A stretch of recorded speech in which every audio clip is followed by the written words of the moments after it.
Okay, Unit 11, Target 3 says I can find and apply the surface area of a prism and pyramid. So this video is going to be finding the surface area of a prism. All right, in this slide, I have a picture of a prism that's made up of 2 pentagons and 5 rectangles. The pentagon has 2 bases that are always the same congruent shape. Sometimes they are rectangles, but if there's any other shapes inside your prism that are not rectangles, then those are going to be your bases. So this yellow pentagon is one of the bases, and then this blue pentagon is the other base. And the sides connecting all those 2 bases, those are called lateral faces, and those are all made up of rectangles. Prisms are always made up of rectangles and then the 2 bases. So there's 2 bases surrounded by rectangles. So this is an example of the pentagon one. You can have it with hexagon top and bottom. You could have triangle top and bottom, trapezoid top and bottom. What I have below that is a picture we call a net. And that's if you were to take this kind of prism, or you could call it a box, and unfold it. You can unfold it into each of these things. Now, because it's a regular pentagon, all these rectangular sides are going to have the exact same dimensions. We call the distance between the two, so the segment length, the distance between the 2 bases, we call that the height. And so that's the height of each of these rectangles. And then the base of the rectangle would also be the side length of the pentagon, whatever that is. So if I wanted the surface area, I would do base times height for each of these. So I could do that and add them all together. Or I could have 5 of those rectangles. Then I'd have to add the area of both the pentagons. So this would be pentagon number 1, and this would be pentagon number 2. But because the 2 pentagons are the same, then I could take the area of one of the pentagons and multiply that by 2. So in the last unit, you learned how to find the area of a regular pentagon. I'm not going to focus on that in this video. What I am going to focus on in the videos is just finding the surface area to review that concept. So here is a prism. I can tell it's a prism because there's not a certain point that all the other segments can be drawn to. Just to make sure we're looking at it the same direction, because sometimes a 3-dimensional image can be tricky. If I erase the transparent lines,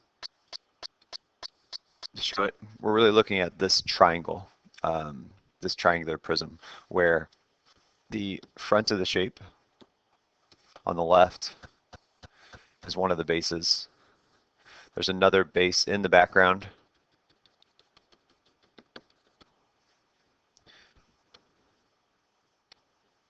And then there are rectangular faces all around. So there's a rectangle on this side, there's a rectangle on the other side that we can't see, and then there's a rectangle on the bottom. So if I keep the transparency marks drawn, then I can see all those shapes. So I'm going to have 2 of these rectangles, 2 of these triangles. I'm going to find the area of both of those triangles. So area of the triangle is going to equal base times height divided by 2. And there are 2 of those because there's 2 triangles. So 6 times 8 is 48, divided by 2 is 24, times 2 is 48. So 48 square meters. And then I'm going to look at the different rectangles that I have.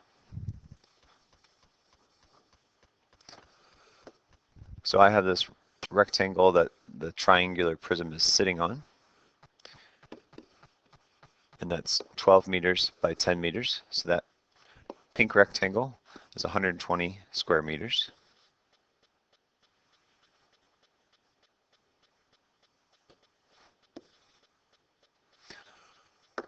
I also have this rectangle on the left or back that's 6 by 12. So 6 by 12 rectangle, 6 times 12 is 72 square meters.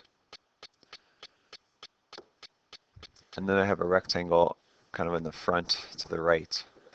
That rectangle is 8 by 12.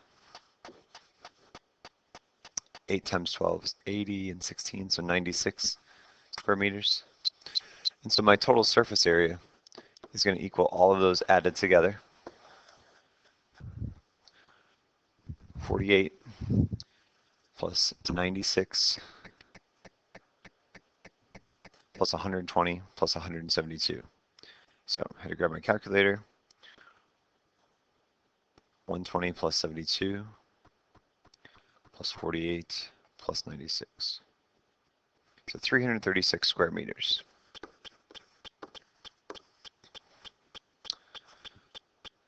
Another example, I want to show you this one. It does kind of look weird. And again, if I get rid of all the stuff on the inside that you wouldn't be able to see. Okay, we're looking at this trapezoidal prism because there's a trapezoid here, and then there's a trapezoid here, and that's kind of like the front and the back, or the left and the right. Those are my bases because those are trapezoids. Since I have a four-sided base, a trapezoid, I'm going to have four rectangles. I got the top, bottom, I have this front side and this back side, so I have four rectangles there. So again, I go through my parts. I have two trapezoids. The area of the trapezoid is going to be base 1 plus base 2. Okay, 4 and 6 times the height, which they told you is 3.9, divided by 2. But then there are two trapezoids, so we're going to multiply this by 2. So it's really just 4 plus 6 times 3.9, or 39 square centimeters. Then I would go and find the area of each rectangle. So the front and back rectangles are going to be the same. They're both going to be 12 by 4. So there's two red rectangles that are 12 by 4. So that's 48 square centimeters, okay, times 2, because there's two of these. So that's 96 square centimeters. Then I have a rectangle on top and a rectangle on bottom.